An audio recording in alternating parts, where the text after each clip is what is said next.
Kajahaw, kauntag bahaw, magandang buhay mga pingyo, kumusta ang araw nyo? So nung Sunday nga guys, hindi ako nakapag-edit kasi nga andito yung anak ni Lolo, andito sila kasi maulan din, yung boss ko din is hindi siya nagtinda, so na ano din, parang nag-spend din siya ng time na kasama dito yung kapatid niya. So ayan nga guys, nagluto ako ng ingay ni Lolo. Nagluto ako ng sour, ano bang tawag dito yung pichay siya na parang fermented na pichay na maasim. Tapos nilagyan ko nga yan ng karne ng baboy. So kunti lang yung niluto ko. Hindi pala, kunti lang yung tinira ko. Kasi tiningnan ko siya, maasim na kasi masyado. Gusto ni boss kasi maasim. So ayan na nga guys, yun yung nilinisan ko, hinugasan ko muna siya bago, ano pala yan siya, pichay, Chinese pichay na fermented na maasim, parang ganun. Basta, yan gusto ni boss yan pag gusto niya yung nagluto, yan yung kalahati ng hindi na siya sunog. Diba? Nagluto ako ng parang gusto kong kumain ng prito na karne, lempo. So, ayun, hinati ko nga yung pinansahog ko dyan at saka niluto ko siya para kainin ko for my breakfast. So, ayan na nga guys. Nagpakulo lang ako ng tubig dyan. Sino ng tubig dyan para ilagay ko yung karne ng baboy. So, pakulaan lang natin siya guys. At saka meron akong mushroom. So, yung mushroom lalagay ko lang dyan. Gusto ko talaga ng boss ko is maraming gulay ba. So, guys, di ba? Sabi ng CCTV monitoring ko, wala daw akong ginagawa. Sa dami ko kayang ginagawa. My God, ang init-init pa. Makailang bihis ako dito sa bahay dahil sa sobrang init. So, ayun nga guys. So, nung dumating nga yung anak ni Lolo, dito, nakita niya nagpula-pula na yung mukha ni Lolo ba, meron ng allergy.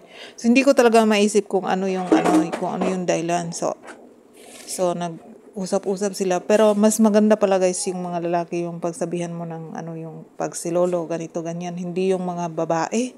Diyos ko, yung dalawang anak ni Lolo, ang dami yung diskusyon. Magpapaliwanag ka pa ng bonggang-bongga, kahaba-haba ng English mo doon. So, syempre, yung translator, naguluhan na yung translator sa haba ng English mo, di ba? So, buti nga talaga yung dalawang lalaki yung dito kasama ko. So, ayun nga guys. Yan na, asin lang ilalagay mo dyan. Wala nang iba. Kasi nga, asin at saka yung bitsin nila. Bitsin. Ang sarap din yan guys. Kasi more on gulay siya ba. More on gulay lang talaga. Diba? Ganyan lang yung luto ko dyan guys. Ganyan lang. Wala nang iba. At saka, pack. Matik na yan, mekos na yan, okay na yan, ganyan na siya. So, pagkatapos ko nga magluto niyan, laban ko yung mga damit ni Lolo. Kanina pa yan umaga, sinalang ko na, tapos binalikan ko na lang para isampay ko na lang yung ganda talaga ng washing machine na yan, pak! Balikan mo lang, tapos na siyang maglaba, sampay-sampay na lang, diba? Ganyan yung buhay ko dito, guys. So, shout out sa butas kong pantalon. Naalala ko talaga yung dati kong madam na nagagulat siya na parang naiinis siya sa akin na bakit ganyan yung pantalon mo, puro sira. Puro sira na yung pantalon ko.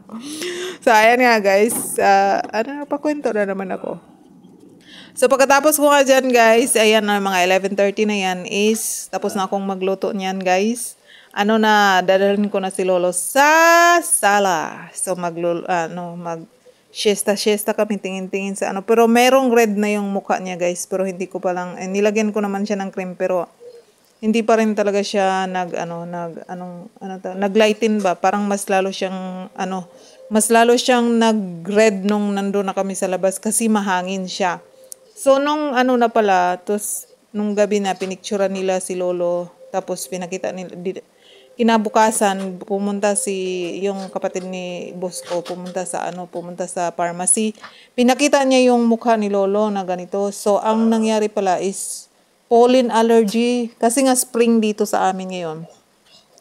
So, talaga siya sa pollen. Parang yun yung ko. Pero, yun lang yung sa isip ko ha. Kasi, di ba spring, namumulaklak ng mga ang tawag to?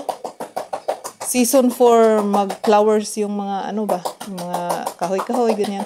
So, siguro sa hangin, ang lakas kasi ng hangin at saka open yung window namin dito sa room ni Lolo. Tsaka doon sa labas, pag ano kami lang dito, ino-open ko siya. So, pollen allergy pala siya, sabi. Ang mahal ng ano niya, ang mahal ng cream niya, sabi ng boss ko. Hanggang kontiin lang daw yung lagay ko kasi ang mahal daw yung cream niya. Ang mahal naman talaga ng cream, guys. Diba? Pag mga allergy, something sa mga skin, mahal talaga yung ano, mahal talaga yung cream. Pero hindi man siya nagkati-kati si Lolo. Pulang-pula lang talaga yung mukha niya. Yung hindi pulang-pula as in na ano ba, yung ano lang, yung hindi yung buong mukha niya na pumula talaga. Yung parang meron siyang mapa-mapa ba. Dito pula, dito pula, dito pula, ganyan. Kaya parang ano, hindi naman nila sinabi sa akin na, sabi ko, nagpaliwanag naman ako na malinis yung mga bedsheets niya, malinis yung pelo niya, tapos malinis naman dito sa bahay. Sabi ko, hindi ko talaga alam, sabi ko, hindi ko alam kung anong cause ng kanyang pag-red sa mukha. So, yun na nga pala. Pollen pala, so, wala na akong magagawa doon. So, dadalhin ko na nga si Lolo sa sala. Patayin muna natin ang TV. Ayan o, tinitingnan ko nga yung mga ano niya, mga, kinuhanan ko pala siyang temperature kasi parang mainit siya yung inano ko na siya. Parang mainit siya. Kaya, yan na nga guys. Doon na tayo sa sala. So, habang nasa sala kami, ayan, sinipon din siya. So, pag may pollen allergy ka pala, ano din, kasama na din yung sipon. Yan, tulo ng tulo yung sipon ni Lolo. Ayan. Yan, pulang-pula na yung mukha niya dyan. So, ayan na nga, dumating na. So, and then, nagluluto siya. Pag nandito talaga yung kapatid ni boss, wala akong gagawin guys. Kakain lang ako.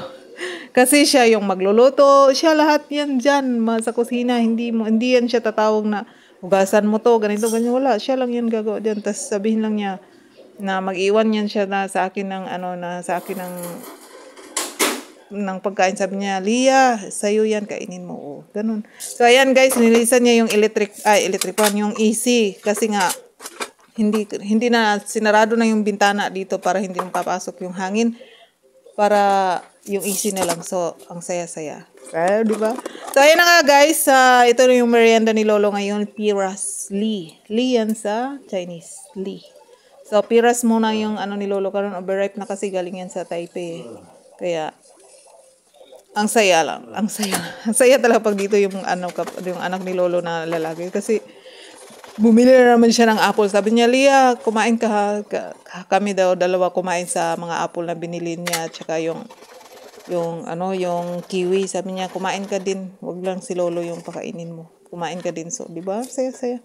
Meron talaga siya at binilhan niya ako ng tuyo. Meron talaga yan siya sa akin. Kaya, masaya din ako pag andito yan sila eh. Kaya, di ba? Pasalamat talaga ako kay Lord na napunta din ako dito sa mababait sila ba. Hindi man sila ganun ka giver in terms of mga pero ang bait nila. So guys, pauwi na sila sa Taipei kasi nga bukas is working. This is Darling Vlogs. Hi Jen, I need dalago ng Diyos.